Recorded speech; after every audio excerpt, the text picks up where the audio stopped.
Friends, welcome to एडिसा classes. आज हम बात करने जा रहे हैं फिजिकल ज्योग्राफी के बारे में, यानी भारत का भौतिक भूगोल, जिसे भारत का भौतिक स्वरूप भी कहते हैं, साथ ही भारत का भौतिक परिदृश्य भी कहते हैं। आइए बढ़ते हैं अपने सेशन की तरफ और देखते हैं आज के हमारे वीडियो में क्या क्या इंपॉर्टेंट फैक्ट है। इससे जुड़े यानी भौतिक भूगोल से जुड़े जितने भी इंपॉर्टेंट फैक्ट बनते हैं उनके बारे में मैं आपको इस वीडियो में पूरा डिटेल बताऊंगा। तो आप हमारे वीडियो को पूरा और एंड तक देखिए। अगर आपको हमारी वीडियो पसंद आए तो वीडियो को लाइक कीजिए और आपके पास जितने भी एजुकेशनल ग्रुप हैं आप उस ग्रुप में हमारे वीडियो को शेयर भी कर सकते हैं। चलिए शुरू करते हैं। भारत विभिन्न स्थलाकृतियों वाला एक विशाल भौतिक विविधताओं वाला देश है। विविधता, इसके बारे में मैं आपको बहुत ही डिटेल से बताने वाला हूँ, जहाँ हर प्रकार की भू आकृतियाँ पाई जाती है, जैसे पर्वत हो गया, जैसे मैदान हो गया, मरुस्थल हो गया, पठार हो गया और द्वीप समूह हो गया। ये सारी चीज़ें भारत में पाई जाती हैं। आगे बढ़ते हैं। देश के लगभग, देखिए कुछ डाटा दिया हुआ है, देश के लगभग 10.6% क्षेत्र पर पर्वत, 18.5% क्षेत्र पर पहाड़ियाँ और 27.7% क्षेत्र पर मैदान है। आपको याद रखना है, ये भारत की जो भौतिक परिदृश्य है उसकी बात हो रही है। अब भू आकृति दृष्टि से भारत को 4 भागों में बांटा गया है। अब ये कौन कौन से भाग है? सबसे पहले उत्तरी विशाल पर्वत, यानी बात हो रही है हिमालय की। उत्तरी विशाल मैदान यानी उत्तर वाले मैदान की, जैसे पंजाब, हिमाचल प्रदेश, उत्तराखंड, उत्तर प्रदेश, हरियाणा और बिहार के जो मैदान हैं उनके बारे में ये बात कर रहे हैं। आगे बात कर रहे हैं विशाल पठार की। विशाल पठार में मैं आपको बताऊंगा, जैसे प्रायद्वीपीय पठार, और अगला है तटवर्ती मैदान और द्वीप समूह। इंडिया का जो ये मैप है मैंने आपको बताया था, ये है पूर्वी घाट और ये है पश्चिमी घाट। इसी के बारे में बात कर रहा है तटवर्ती मैदान। द्वीप समूह में लक्षद्वीप, अंडमान निकोबार और मिनिकॉय की बात कर रहे हैं। आइए आगे बढ़ते हैं। अब हम बात करते हैं सबसे पहले कुछ फैक्ट जुड़ के। माउंटेन एवरेस्ट हिमालय पर्वतमाला की सबसे ऊंची श्रृंखला है। देखिए जो चीज़ें यहाँ पे इंपॉर्टेंट है और आपकी एग्जाम के पॉइंट ऑफ व्यू से काफ़ी ज़्यादा फैक्चुअल है, वहाँ ये हाईलाइट की गई है। माउंटेन एवरेस्ट, इसकी ऊंचाई है 8,850 मीटर, आपको याद रखना है, और ये नेपाल में है। ये हिमालय पर्वतमाला की सबसे ऊंची श्रृंखला है, जबकि K2 यानी कॉडबिन आस्टियन ये काराकोरम पर्वतमाला की सबसे ऊंची चोटी है, जो पीओके यानी पाक अधिकृत कश्मीर में है। अतः कंचनजंगा जो कि सिक्किम में है, ये भारत की सबसे ऊंची या सबसे बड़ी पर्वत श्रृंखला है। कौन सी?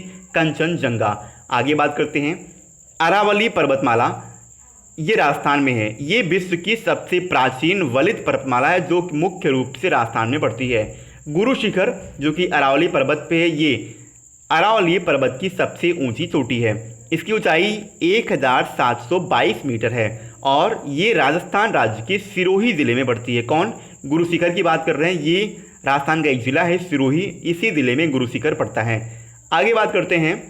क्षेत्रफल की दृष्टि से प्रायद्वीपीय पठार यानी बात कर रहे हैं ऐसे में, जो इधर देखिए जो कर्क रेखा गुजरती है 23.5 डिग्री, जो कि 23.5 डिग्री मध्य से, जो कि भारत की लगभग बीचों बीच से निकलती है कर्क रेखा, इसके मैं बात कर रहा हूँ नीचे यानी दक्षिण की।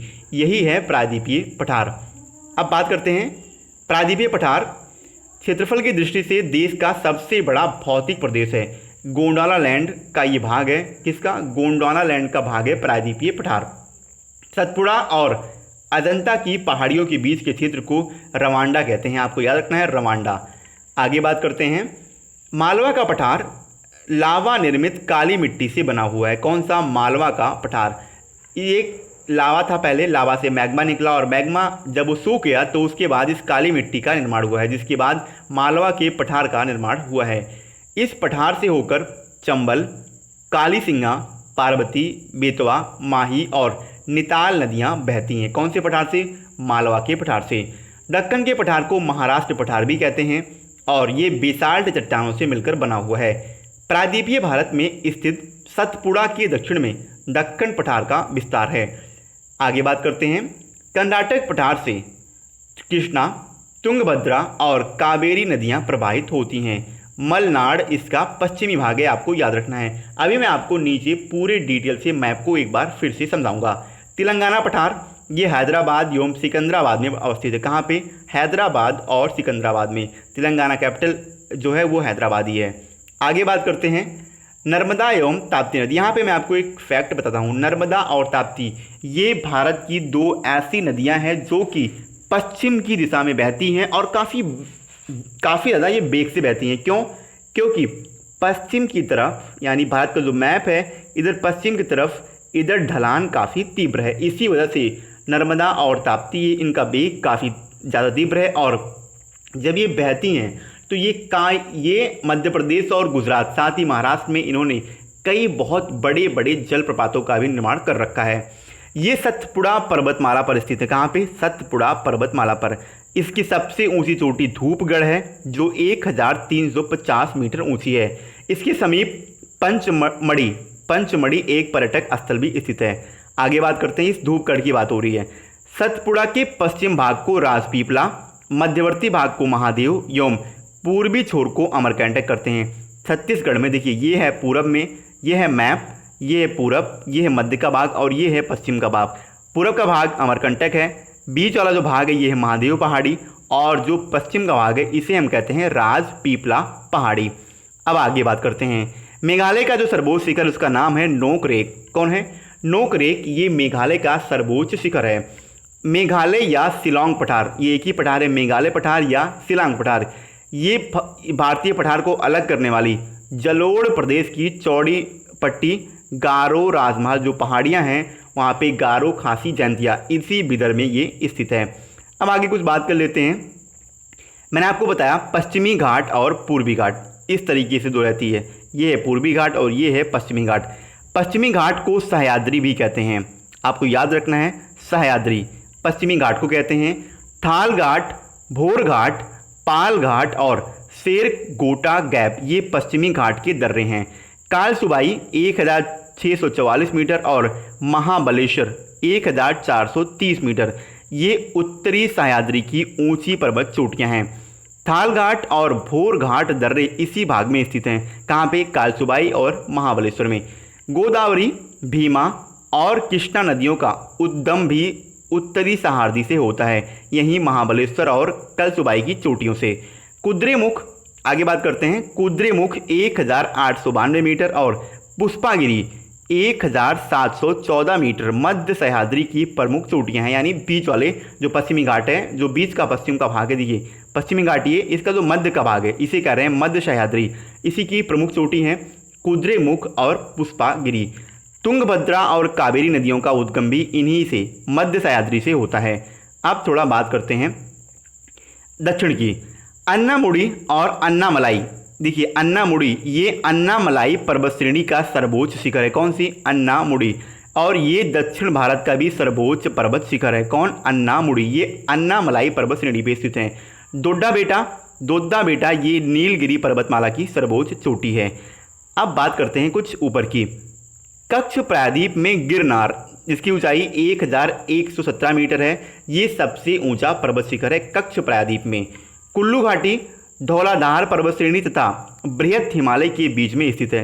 ब्यास नदी इसी घाटी से होकर बहती है और कुल्लू घाटी सेब की कृषि के लिए काफ़ी ज़्यादा प्रसिद्ध है।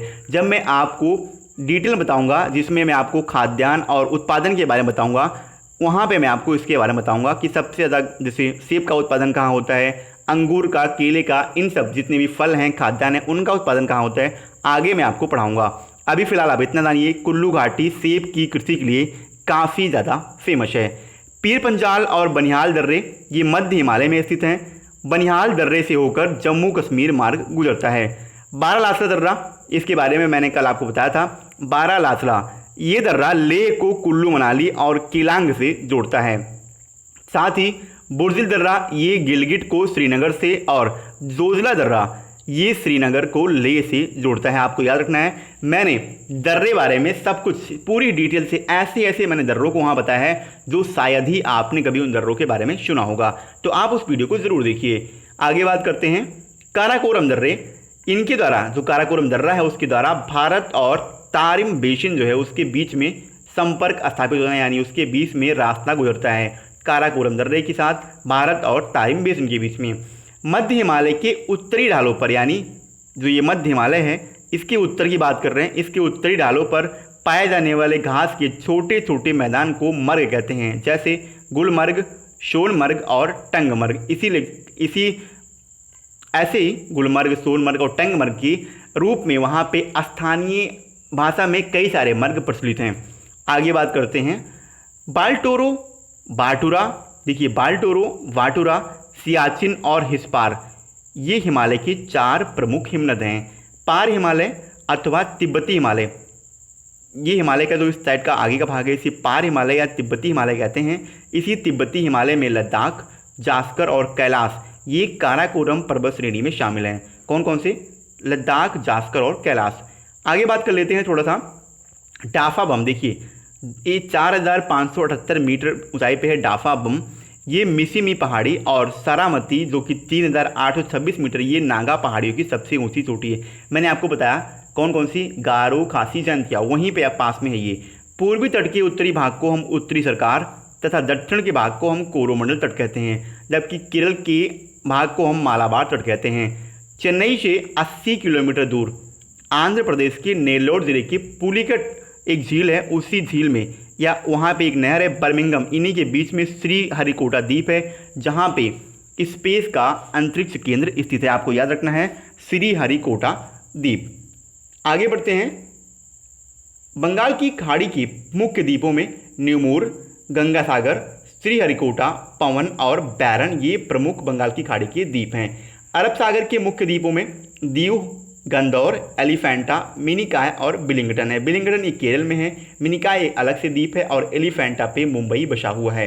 आगे बढ़ते हैं अंडमान निकोबार की सबसे ऊंची चोटी है सैडल चोटी। आपको याद रखना है सैडल चोटी, ये अंडमान निकोबार द्वीप समूह की सबसे ऊंची चोटी है, जिसकी ऊंचाई 738 मीटर है। और यहीं अंडमान में 2 ज्वालामुखी द्वीप हैं, जिनका एक का नाम है बैरन, जो कि भारत का सक्रिय एकमात्र सक्रिय ज्वालामुखी है बैरन द्वीप, और दूसरा है नारकोंडम, ये भारत का सुषुप्त ज्वालामुखी है। अंडमान निकोबार द्वीप समूह में कुल 224 द्वीप पाए जाते हैं, जिसमें अंडमान में केवल 205 और निकोबार में 19 द्वीप है। किसने? अंडमान में अकेले 205 और निकोबार में 19 कुल द्वीप हैं, यानी कुल मिला के 224 द्वीप हैं अंडमान निकोबार द्वीप समूह में। आगे बढ़ते हैं, कुछ और फैक्ट है अंडमान निकोबार द्वीप समूह को। देखिए 10 डिग्री चैनल यानी 10 डिग्री चैनल अंडमान और निकोबार को अलग करता है। लक्षद्वीप में कुल द्वीपों की संख्या 25 है, जिसमें से 11 आदिवासित हैं और लक्षद्वीप समूह का सबसे बड़ा द्वीप है मिनिकॉय। कौन सा? मिनिकॉय। ये 9 डिग्री चैनल जलधारा द्वारा, देखिए ये है मिनिकॉय और ये लक्षद्वीप, बीच से 9 डिग्री चैनल गुजरता है। इन्हीं के द्वारा शेष द्वीपों से ये अलग होता है। लक्षद्वीप और मालदीव के बीच में 8 डिग्री चैनल की जलधारा गुजरती है। आपको याद रखना है 8 डिग्री चैनल जलधारा, ये परस्पर लक्षद्वीप और मालदीव को अलग करती है।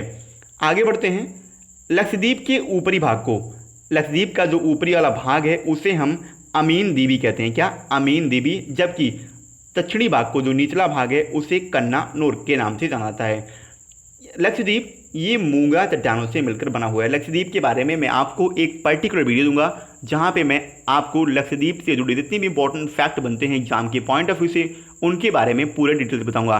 तो आज के लिए दोस्तों हमारी वीडियो ये समाप्त होती है। अगर आपको हमारी ये वीडियो पसंद आई हो तो वीडियो को लाइक कीजिए। आपके पास जितने भी एजुकेशनल ग्रुप हैं, आप उस ग्रुप में हमारी वीडियो को शेयर कीजिए और हमारे चैनल को सब्सक्राइब कीजिए। तो आज के लिए इतना ही। जय हिंद।